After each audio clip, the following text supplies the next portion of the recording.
En classe N3, c'est une autre valeur sûre des rallyes belges, David Crous, qui s'imposait au volant de cette Clio RS, qui devançait bon nombre de voitures bien plus puissantes. On n'a pas eu aucun souci. Elle a tourné de merveille. Nous, on a fait juste une petite faute hier qui nous a coûté 30-35 secondes. Mais à part ça, tout s'est passé super. Clio encore, mais en M2 cette fois, avec la victoire de Thierry Gillin au volant de cette RS, 51e du général. Guerre de chance par contre pour le Danois Martin Knudsen, dont la très belle Honda Civic Type R R3 disparaissait des classements dès le samedi. Du côté des GT, on attendait les Porsche 911 Road Challenge et c'est la Nissan 350Z de Chris Van Wunsel qui a crevé l'écran.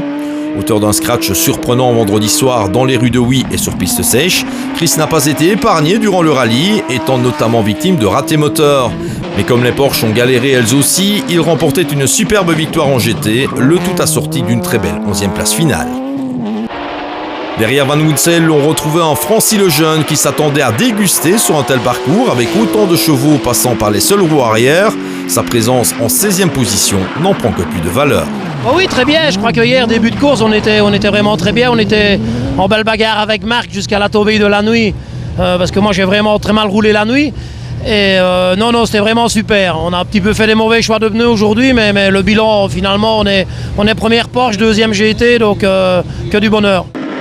Le podium de la catégorie GT était complété par un Claudie Tang qui débutait au volant de la Porsche. Un baptême pas nécessairement simple, mais duquel M. Otonius s'en tirait avec les honneurs. Ouais, ça donne beaucoup de plaisir. Disons qu'au départ, je trouvais qu'on me l'avait proposé pour rouler ici. Au départ, je me disais, je dois être un peu maso pour accepter ça.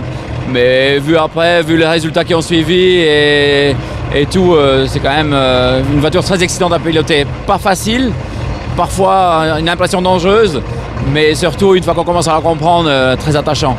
C'est Henri Schmelcher qui terminait au 4e rang en GT, dans un style toujours aussi coloré.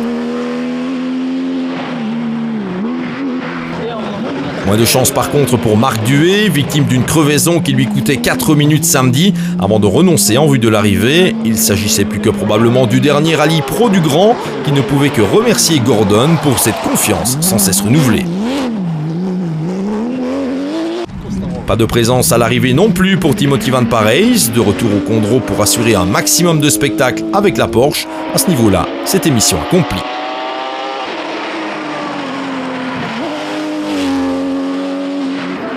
Un cran plus bas, les Porsche Cayman S Small Product ont bien assuré leur part de spectacle et en dépit de quelques figures dont ils conservent jalousement le secret, c'est Frédéric Flagotier qui avait le dernier mot pour une bonne quarantaine de secondes.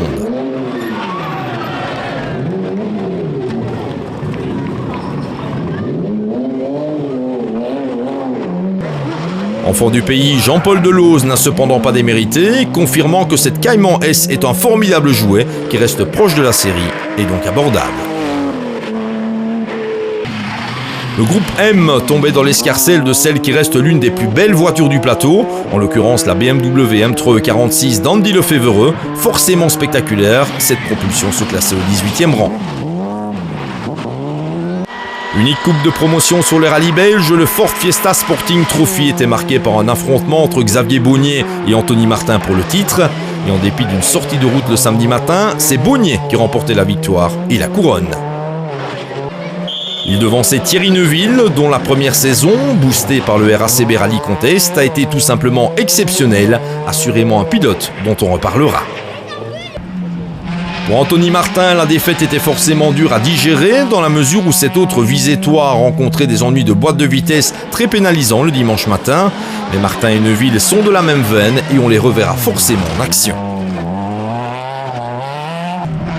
Lionel Van Bergen figure lui aussi parmi les lauréats de ce Condro, imposant cette petite Peugeot 106 en groupe R. C'est également le cas de Frédéric Hebet, dont la vénérable Citroën Saxo l'a emporté dans la classe M14.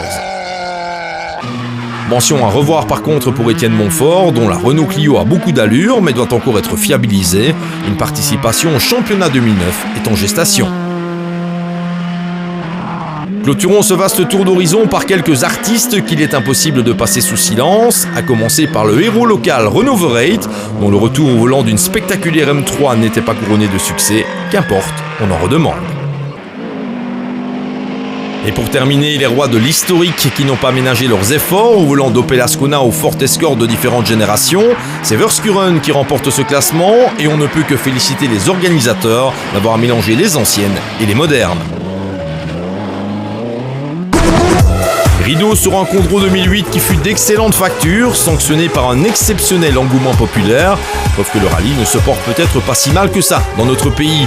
Coup de chapeau à Peter Tschun pour cette bien belle victoire et bravo à Hubert de Ferme, qui est peut-être le plus âgé de nos champions de Belgique, mais assurément l'un des plus attachants. Rendez-vous à l'East Belgian Rally pour le lancement de la saison 2009.